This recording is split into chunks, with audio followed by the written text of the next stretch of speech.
Hey there, I'm Tracy Rigdon, and this is the Contrast Project Lounge podcast.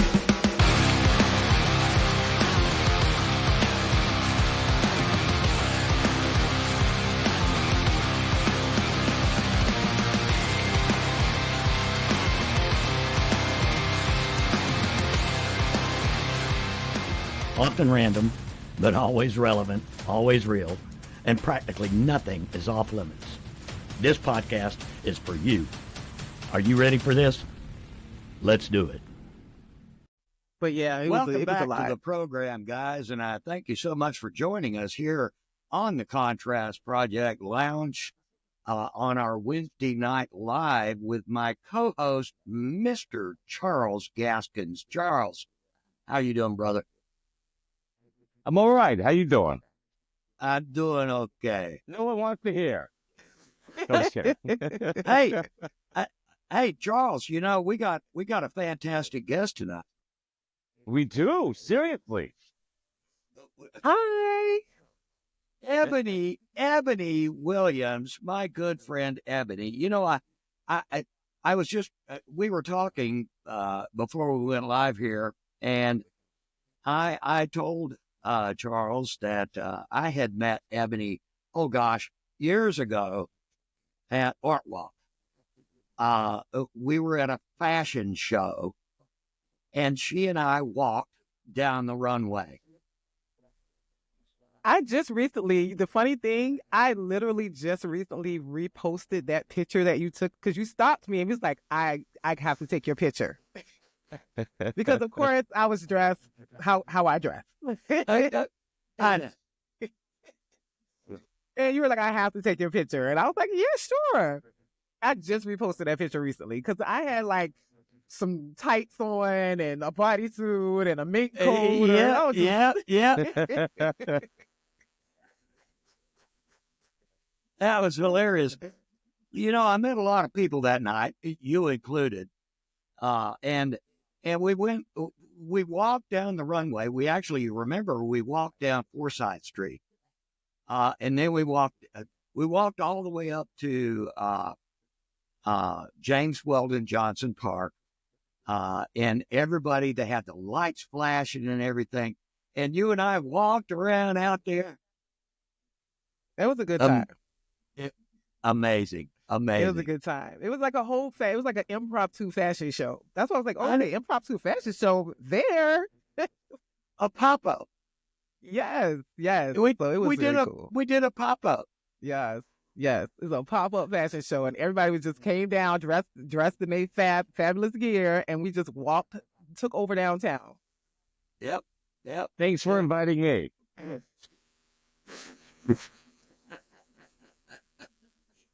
Well, I might not have lived here yet. I don't know. So, yeah. But we didn't know you then. I didn't know you then. That's true, yeah. Yeah. We walked down the street to the park, and then we went upstairs to the law offices. The law offices. We went to the LARC. We did. We went to the LARC, and then we went over to John Phillips' office. Yeah. We went upstairs on the balcony, had a few cocktails. Yeah.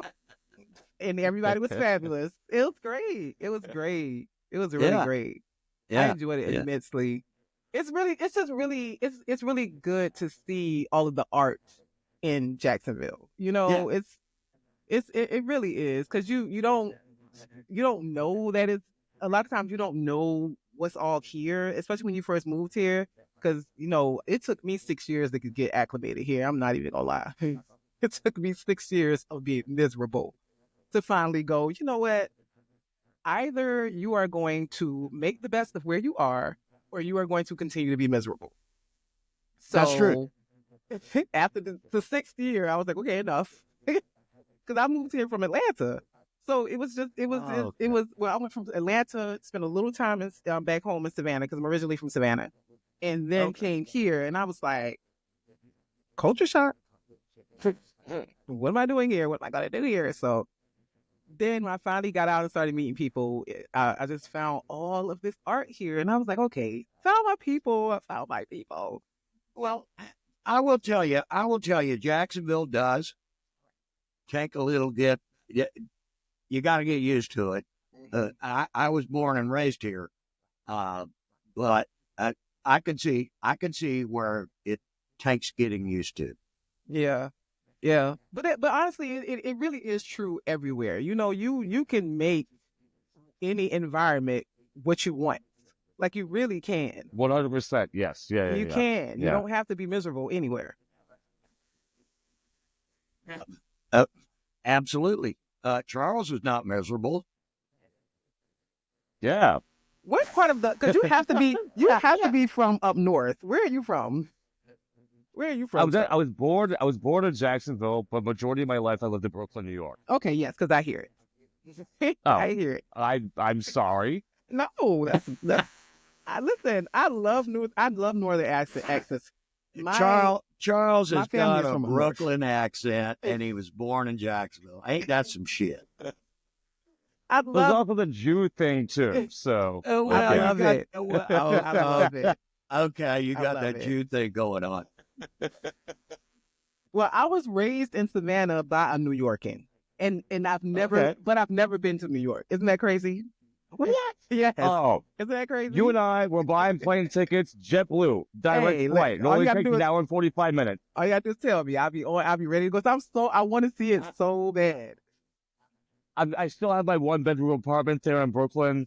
I'll sleep on the sofa. You can have my bed. It's all right. Yeah. All right, don't make no promises now, because I will travel. Oh, I keep my promises. I'm a I keep my traveler. promises. I'm just always jetting always out keep the my promises. country, So now I'm like, okay, I need to see more places here, because I'll be ready to go else. I'm a very much ocean girl, so all of my vacations are where water is. Indonesia, Philippines, stuff like that. All of my kids, like, yes, my dude, he Going just to the like, Maldives. not yet. That's literally on my list. I have a list. That's on my list as well. Oh my God, that's on my list. I just came back from why is my memory so bad? I just came back from Turks and Caicos. Oh my God. Oh, nice. Oh my God. It was the best. It was the best. No kids. I believe it. Yeah. The kids are to a minimum, because I don't go where kids are. Right. Yeah. Sorry. I am with you. I am with Yeah. you. Same. Yeah. Adult cruises, period. That's it. Wherever the families are, let me go where the families are not. It's like even going to a restaurant, there's kids there. It's like, we're having cocktails and steak free. Like, why the fuck are the little, like, Hello? 4-year-old kids running around? Kids, Like, listen, I went to Vegas. Okay, I went to Vegas. Now, mind you, I think I passed my Vegas years or something, because I did not enjoy it. It just was not. It's not my thing.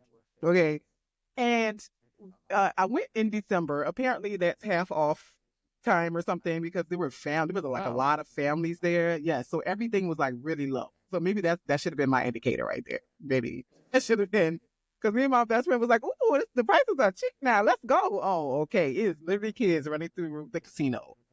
No, thank you. No. Yeah, No. they were everywhere. Like, this is not a family place. What are we doing? It's prostitute flyers on the ground everywhere. What? yeah, they just slapping their hand at you and slapping it as you're walking down the sidewalk. Yeah. What are we doing? Yeah. But I digress. I love my grandson. I do. I do. But he's not going on vacation with me, okay? Not on but not It's a on no. vacation. It's a no. I hear you. I got oh my gosh. My children are in their 30s, and my grandkids are older teens. I have a grandson that's going to college. Ooh. And I look back, and you were just saying, I don't want to bring the kids with me. I don't want kids around. You're absolutely correct. Now, even with my youngins, they're grown up, and all that. No, I don't want the little ones around the house. I've gotten to that point. Mhm. Where, I've gotten to that point where I like my dusty ass house. And you know what I'm saying?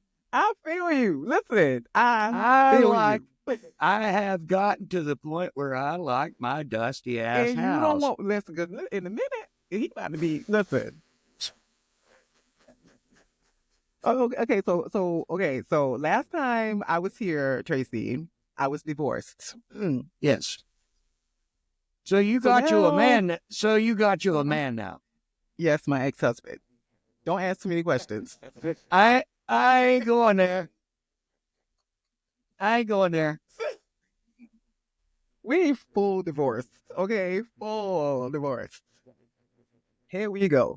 I moved out, so I was living in Oakleaf with both my adult children.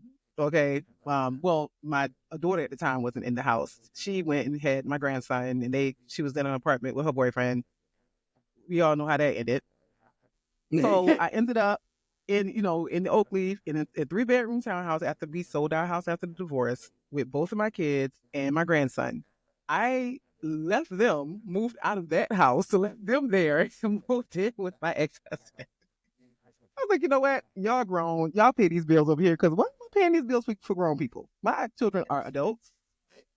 You know what? So- You know what? I'm going to tell you, Ebony, I'm going to tell you something, and Charles too. And I think Charles, you already know this, but I go shopping. I go garage sailing with my ex-wife every Saturday. Yeah. That's beautiful. We'd been divorced for well over 10 years, and we go garage sailing every Saturday. She Well, comes that is a beautiful thing. she comes and picks me up, and we go hang out and have lunch, and you know, it is what it Great, is. yeah. It is what it is. She's like my best friend, really. Well, because Yeah, what I've is been the divorced argument about for afterwards? 13 years. I think I've been divorced for 13 years, and she lives in Westchester now with her husband, and they have a beautiful baby son. Well, you can't call him a baby anymore. He's 5 years old. Yeah, he's a kid. Yeah, he's a kid. Yeah, like we don't get to see each other that often, but like we still will chat, on our phone.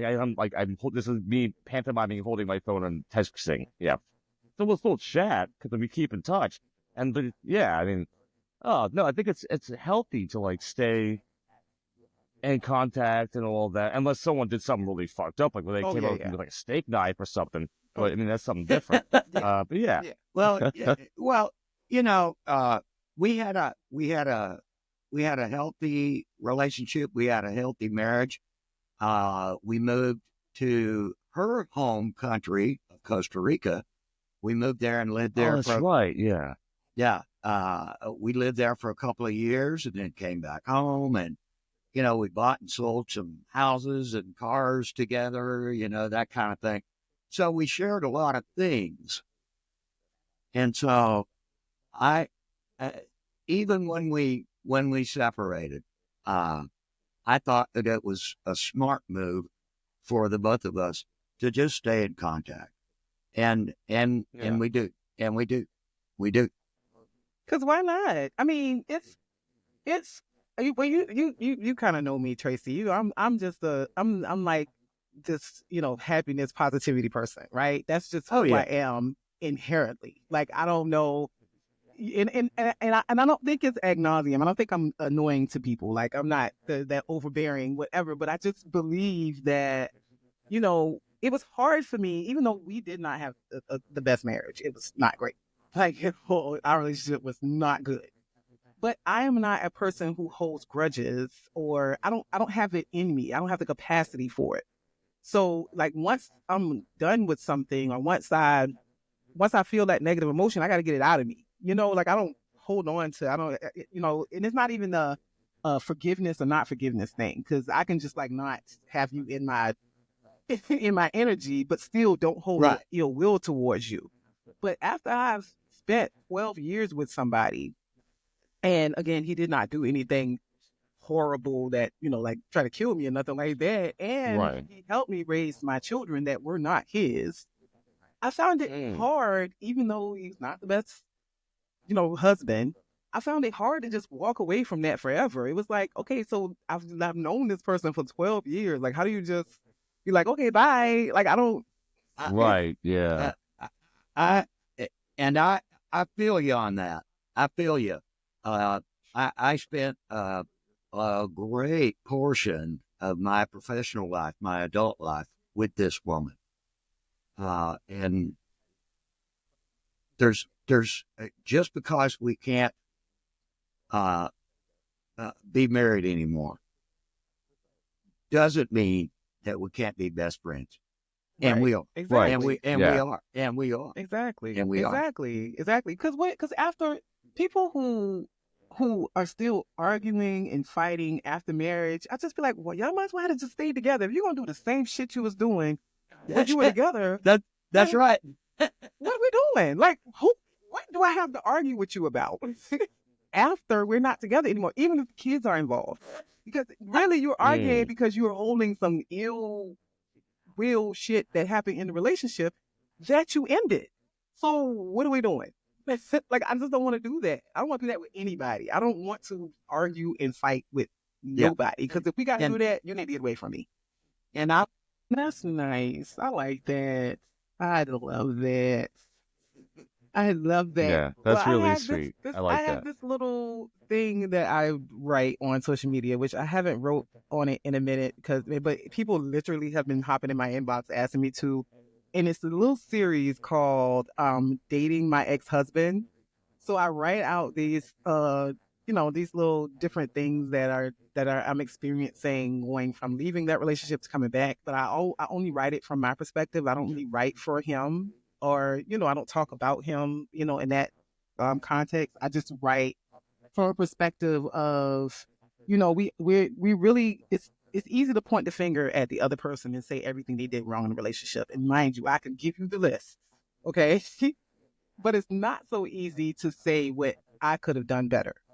Because while he did a whole lot of things not great, there are things that I could have done better too. So I talk about it from that perspective, and then, entering it now, because now I'm 50 years old and I've never been 50 years old before, So dating outside was crazy. Like, I'm good on that. Like, dating is bonkers now.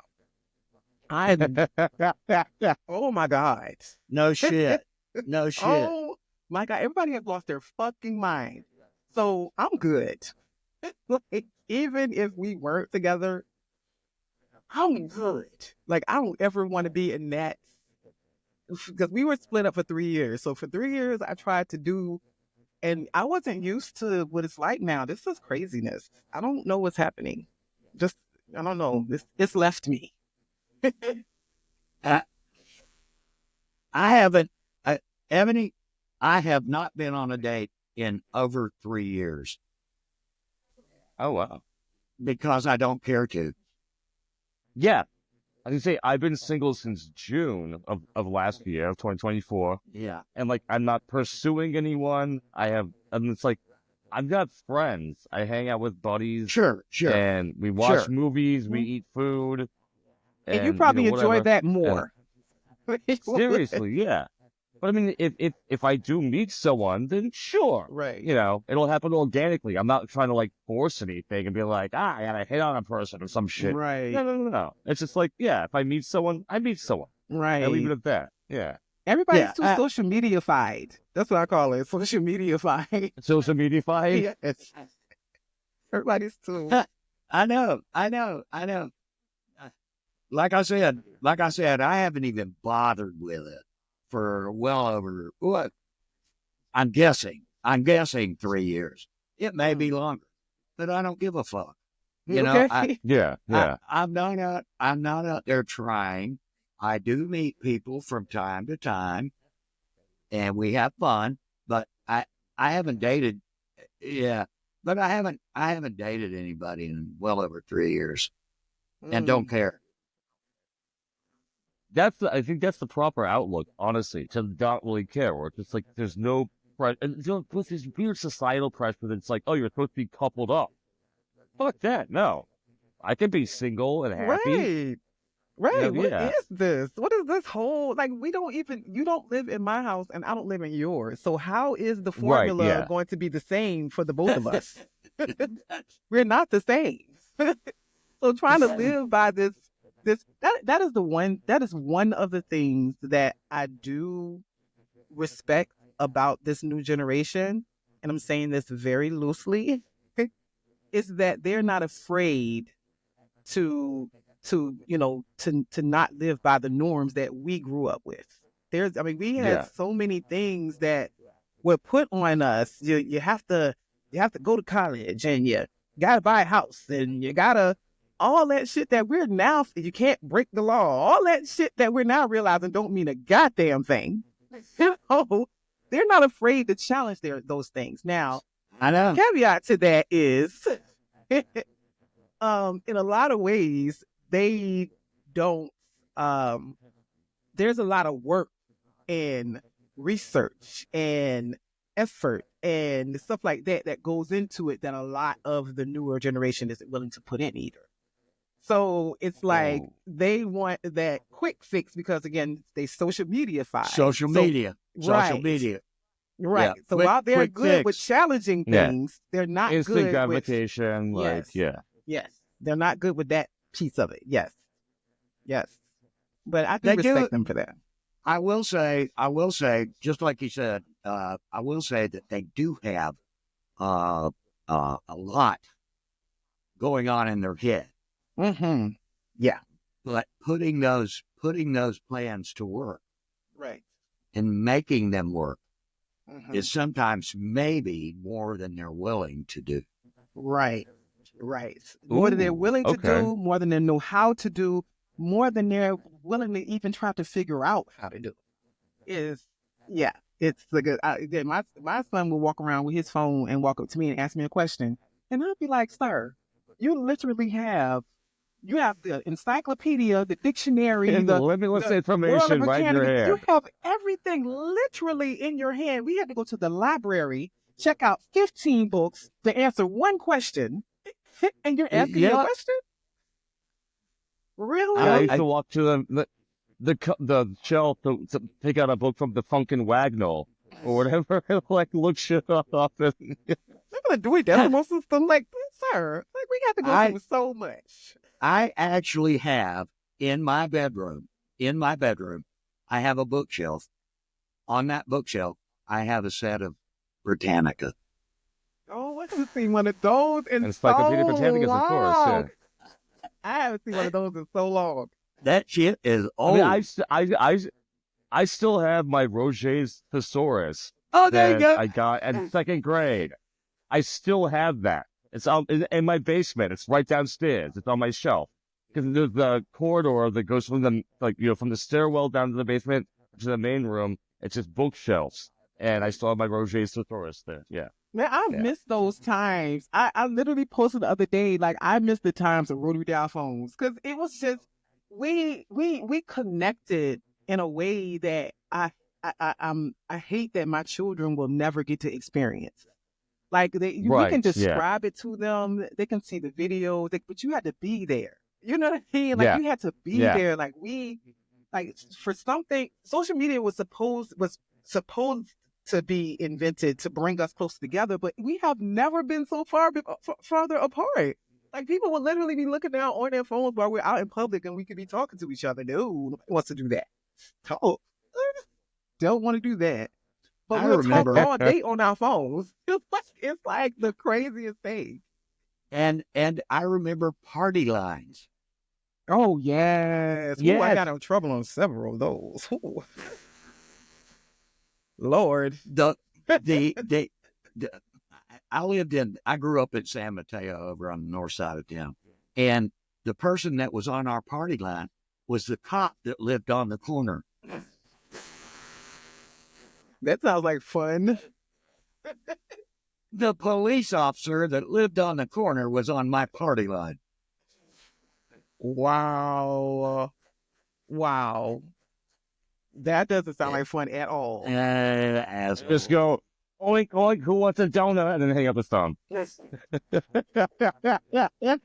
But I do remember the party lines. I almost got into trouble several Yeah, my times. granny had a party line, Cool. and we'd pick up our phone, and we'd hear people talking on it, like talk about like knitting shit. Usually. But yeah. It was like social media, right? Like you had the different groups of people that would get on the line and talk about their interests. But you were actually having conversations, like, I don't know. I really miss that time. I miss not knowing that someone called me until I got home. Oh, yes. Yeah. it was beautiful. People did not feel obligated for me. Why didn't you answer your phone? I don't know, because I didn't want to.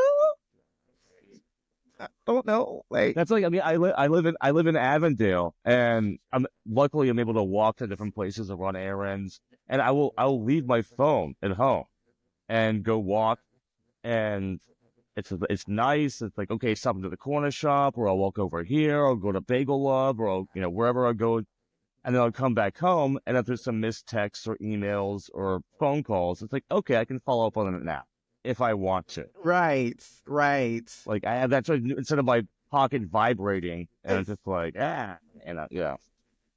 Well, wait, but funny thing is, this sounds like a perfect segue to the page. Since I'm down here bashing social media, I'm really not, people. I'm really not, because I have just accepted the position of COO of Gen X TV, a media company, a television network.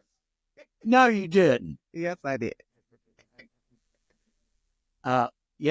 If I could reach through the screen right now, I'd give you a great big old ass hug. I'll virtually shake your hand. Yes. So Gen X TV, you're the COO now. Yes, and I'm excited. We have so many great things planned for this channel. We want to take it. We want to give the nuance feeling like that we grew up with. Why the TV programs we grew up watching. Like, we want to kind of give that feeling back. Have some of the classic. If you go on the channel now, it's a lot of the classic shows on there. Knight Rider and stuff like that are playing on there now. But we want to have newer shows that still give that same kind of nuance. Quality shows, because I'm a quality girl. I'm a quality girl. I can't watch a lot of the stuff that. So Ebony, are you, as COO, are you going to have a hand in, sitting at the table and choosing programming? Oh yeah. I will oversee a lot. Yeah. Me and the CEO work very closely. Nice. We're gonna like really plan out what the channel looks like holistically. It's a fairly new channel. So we have been gathering content now, but now we're really now that I've started, we really are having strategy meetings to talk about what it's going to look like overall, what the requirements are for getting on the channel, what we are going to offer to the content community. We really wanted to make it a place for people who don't want to just put their content anywhere. They want a place that that fosters quality. You know what I mean? That Sure. That has meaning, that wants to give a home to people that believe in their work. I mean, nowadays you have people, everybody thinks they can just pick up a phone and do everything that people have put time, money, and skill and learning, like photography and stuff like that. You know what I mean? Writers who take the time, who are creative, who care about the quality of their work, videographers who care about the quality of their work, have to now go up against people who, put movies on and have people's wigs.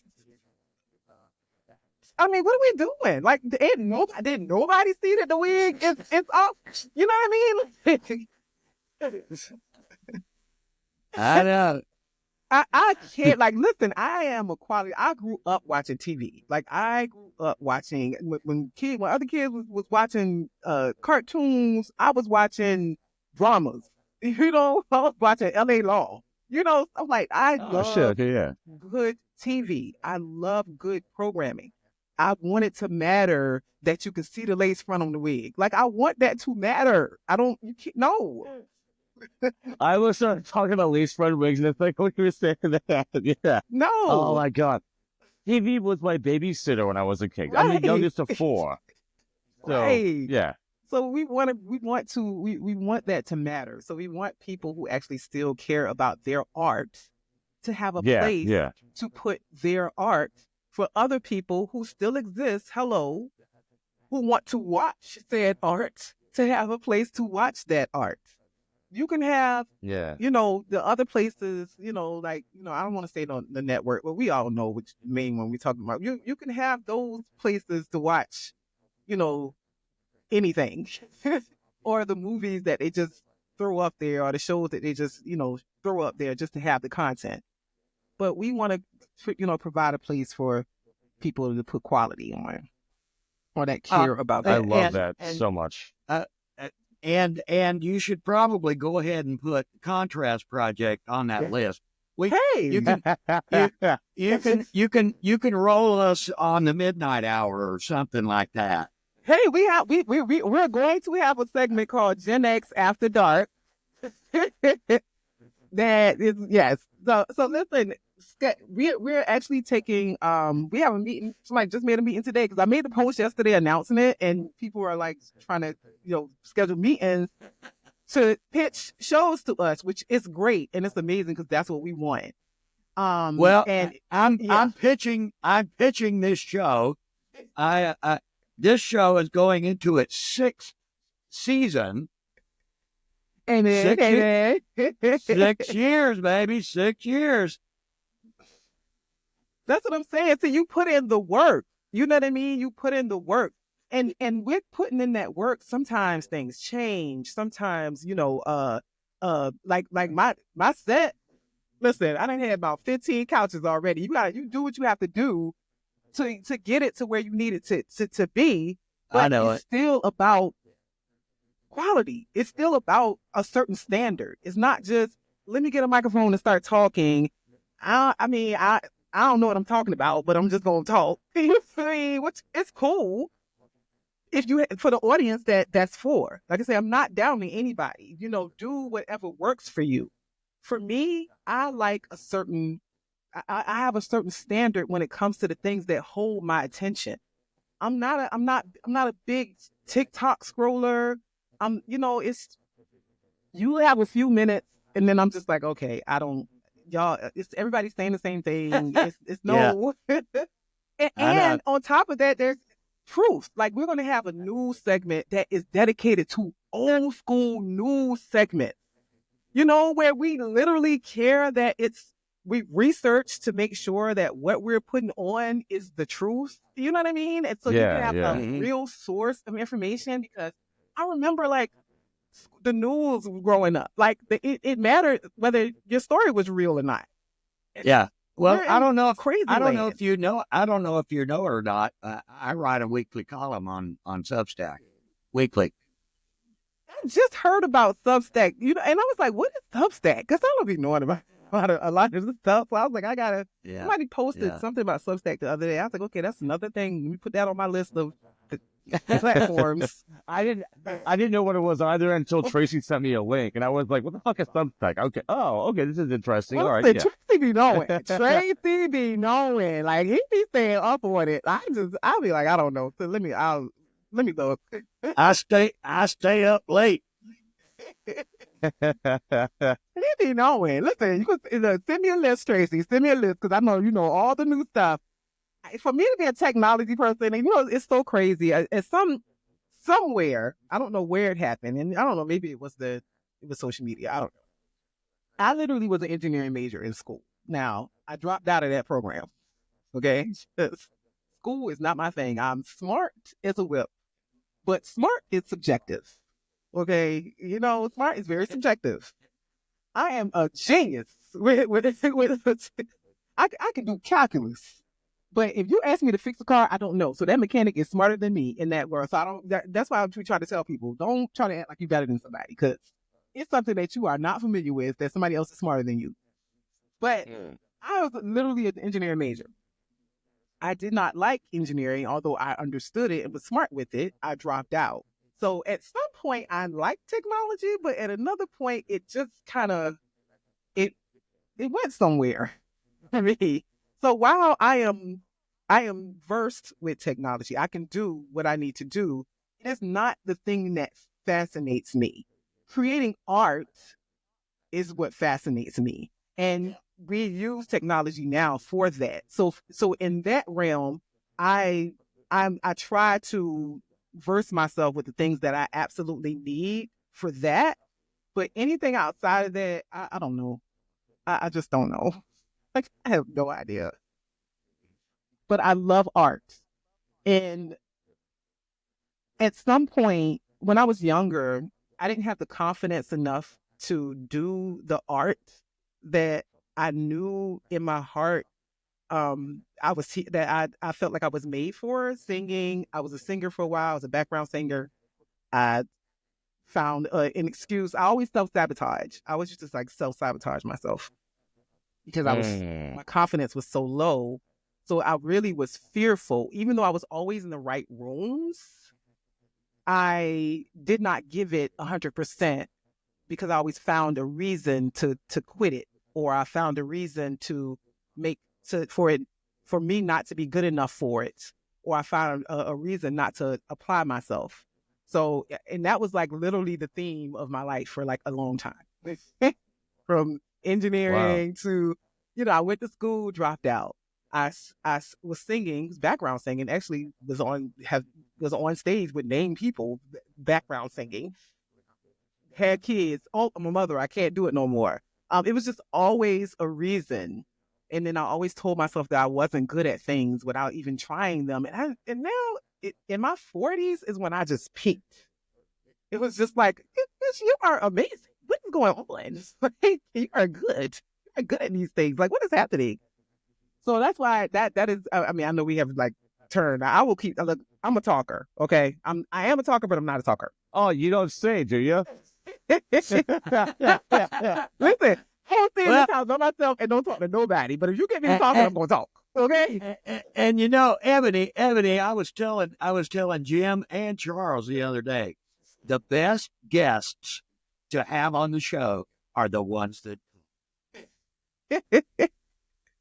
We know that at first, but get me going now. Get me going. But I'm not kidding you. I'm not kidding you. The ones that have something to say. Give the gab. And it's so much value. It adds so much value to the show when we get guests like yourself on here, and you have something to add. You have something to give people. Whether it be just your opinion or whatever it is, you have something to give to it. Well, thank you. Always. But I think that was the biggest thing that drove me to, start confidence building with other people. It was me literally building my own confidence at, in my 40s. Like, they say something happens to you when you get in your 40s. I don't know, but it happened to me. Like, I don't know. I just started seeing myself differently. I started quick story, because I'm a storyteller. So I buys my house, right? My first house, a house that I thought I would never be able to buy, because I grew up in the projects. And when you grew up in the projects, although it was a great environment for the community, because we all knew each other, everybody knew each other, and it gave me something that growing up in a different setting would not have given me. So I'm so grateful for it. But I bought my first house. So I always told myself that, oh my God, I am horrible at decorating. Never even tried it. Just knew I was horrible at it. It's like literally, I would literally say these words all the time. I don't know why. So then I bought my house. I go to World Market. So you know what World Market is? It has all of these different things from all around the world, furniture and different foods and whatnot. Like so ceramic dogs that are like 3 feet tall, and yeah, all you'll kinds find of stuff. all kind of cool stuff in there. So I go in World Market, and I'm standing in the section where they have like pictures and stuff you hang on the wall, and I literally have a breakdown in the middle of the store, like full on. Oh my God, I don't know what to do. Call my best friend on the phone, like, Just overwhelmed, or yes, because again, I've told myself forever that I don't know how to decorate stuff. I don't know how to put stuff together, and I never really had my own place. Like, still to this day, I've never lived by myself. I had my children when I was 22. Before that, I had a roommate, and I was living with my dudes. Like, I have literally never lived in the house by myself. And I was always moving around. I was a single mother for a really long time, and I am, I'm a cliff jumper. So I used to always just move from place to place, and I was always working. I always worked, but I was struggling for so long. It was always just working, moving, this couch, that couch. I was always particular about the couches though, because I'm also OCD and a germaphobe.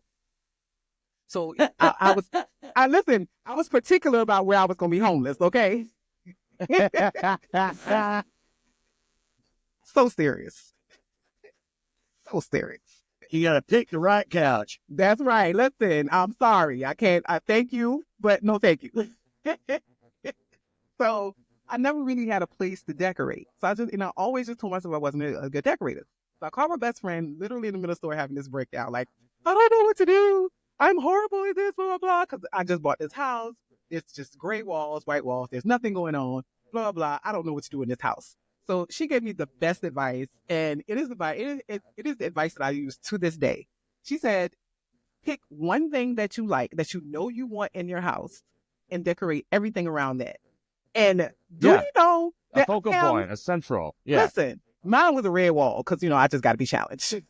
Challenging one red wall, not red walls, one red wall. I decorated the fuck out of my house. I want to tell you, I am amazing at decorating. You see my store, Tracy.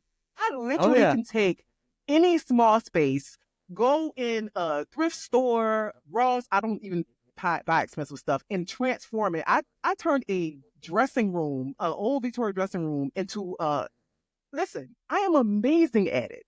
Moral to the story, don't beat yourself up. The world is going to try to do that enough. Right? I told myself for so long that I wasn't good at something that I had not even tried, that I stopped myself from even trying it for years. And I did that with everything. I was my biggest hater. Nobody had to hate on me. I was my biggest hater. I would constantly tell myself that I was not good enough, that I was not good enough, that I was not good enough. And I am fucking amazing. You are fucking Crazy fucking work. amazing. Crazy work. Hey, before we go, Charles, have you got a closing thought for us? Oh my God, are we done? Y'all just let me talk. Yeah, I was so I was like mesmerized by listening to you talk. And it's like, oh, this is very I can just sit back and listen. This is beautiful. Yeah, Ebony is amazing. I told you, Charles. I told you. Ebony, give us the closing thoughts. Okay, I'm gonna give everybody, because listen. Here we go. I'm gonna give everybody 70 minutes from now. I'm gonna give everybody an exercise to do, because the world is going to shit and it's going crazy right now. So I'm gonna give everybody an exercise to do. Figure out what truly makes you happy in here. Figure that thing out, because a lot of times we don't ask ourselves that.